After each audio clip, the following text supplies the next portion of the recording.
Hey, it's your guy Tyrrell back with the interviews. In today's video, we're going to briefly analyze the main tactical issue Canada encountered in their 4-1 loss to Croatia. So in today's video, first we're going to focus on Canada's shape, then we'll shift to Croatia's midfield play, and lastly we'll focus on Canada's second half adjustment. So when we break it all down and we do look at the board, we have Croatia in a 4-3-3 and Canada starting in a 4-4-2, drifting away from the system that was highly effective against Belgium. So the key factor here that most people do look at is the fact that Croatia clearly have a 3v2 in that midfield zone, but when you focus on how Canada were looking to disrupt Croatia, you could see that they were looking to conduct a hexagonal shape around that midfield three to ensure that they couldn't dictate the game in those central areas. Because what you end up seeing is that out in those wider areas, they were trusting Johnston and Livaja to deal with the wide players, and then have Buchanan and Davies look to track the movement of the fullbacks if they push forward, but they were hopeful that the speed of Buchanan and Davies would keep the Croatian fullbacks deeper. So on paper, it's clear that Croatia have a numerical advantage in that midfield zone in a 3v2,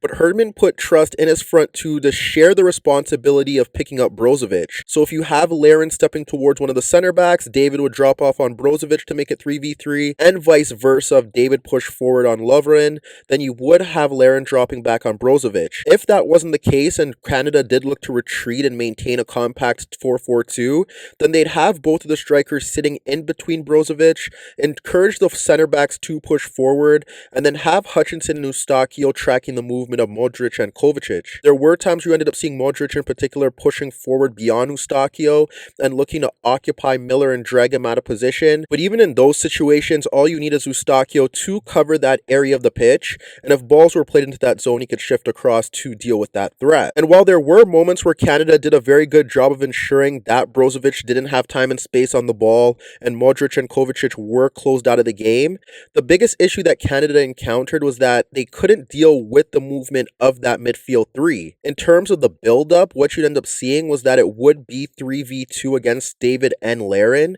This resulted in one of Kovacic or Modric dropping off deeper to serve as a decoy, attempting to pull Hutchinson or Eustachio out of position in towards the Croatian third, and from there with the fullbacks pushing forward, now you were seeing Croatia create a 4v2 in that zone, and what they were simply doing was either playing the ball into the path of Kovacic or Modric to receive the ball, and regardless if they were dragging out Hutchinson or Eustachio, the issue that Canada encountered here was that when the ball was played into one of the Croatian midfield shuttlers, it was Brozovic who was now pushing forward beyond Larin and David, who were effectively taken out of the game and not looking to track his movement, and they were playing balls in towards him, and from there Brozovic could carry the ball forward in towards Canada's third and attempt to slide the ball out to one of the front three. Ultimately, there are two ways that you could assess this. It was Eustachio who was often tracking the movement of Modric in towards his own half and being used as a decoy to be pulled out of position to combine with Brozovic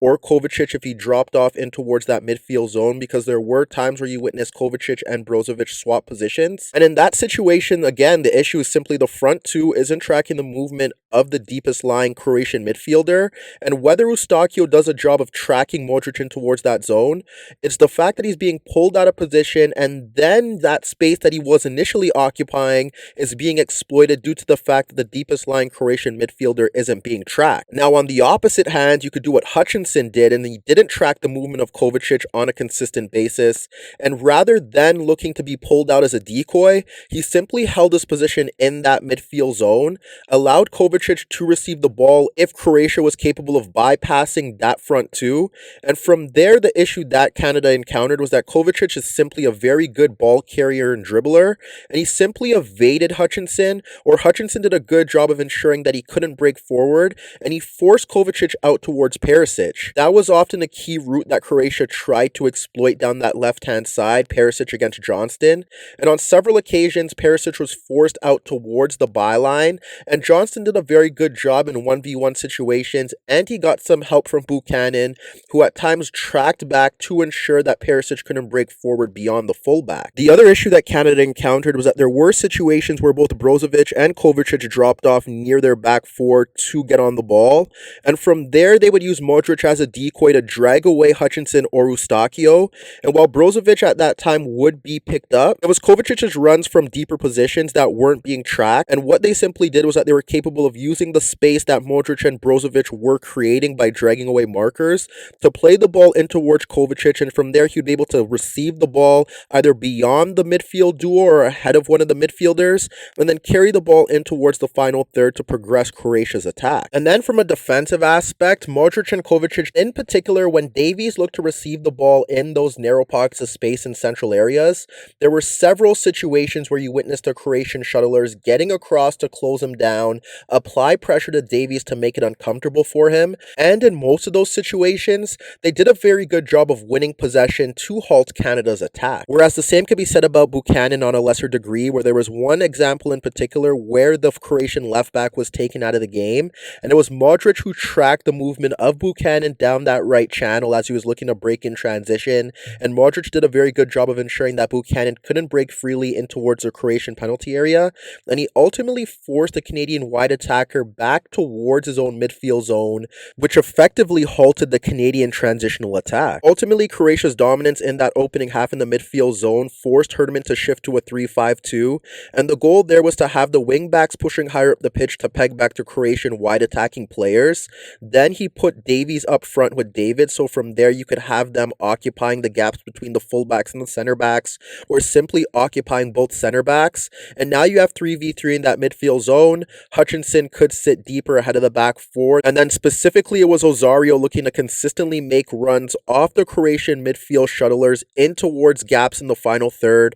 to serve as another creative option to create space for himself in the final third, or create space for Davies and David to get themselves into legitimate goal scoring positions. But even in the second half, despite Canada going 3v3 in that midfield zone, they still encountered issues being bypassed in those areas. There was an example down the right channel where it was simply Modric and Brozovic pulling Kone and Atiba Hutchinson higher up the pitch, and they were simply able to play a quick 1-2 around both midfielders. Modric received the ball in the right channel, carried it into right half space, and located a free runner at the edge of the box, breaking freely towards the penalty area, and he simply pulled the ball back towards his teammate, placing him in a position where he should have scored, but he ended up side-footing an effort on goal that the keeper pushed away. And then even when you break down the goals that Croatia scored, while they didn't follow an identical template, where they were simply getting runners in beyond the fullbacks or simply playing quick 1-2s around them. When you look to the first goal, it's Perisic dragging away markers towards him and locating the run of his wide attacking player off Atiba Hutchinson, clipping the ball over Johnston,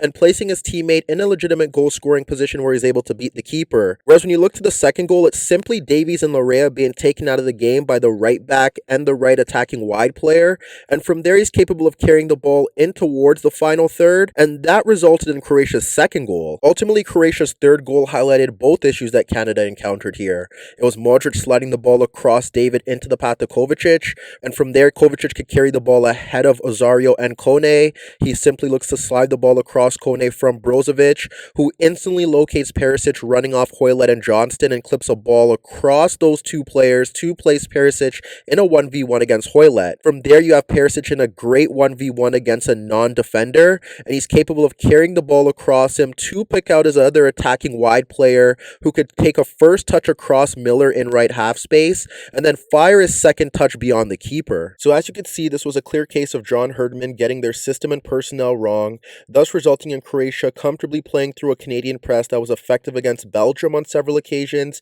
to place their key attacking players in legitimate goal scoring positions.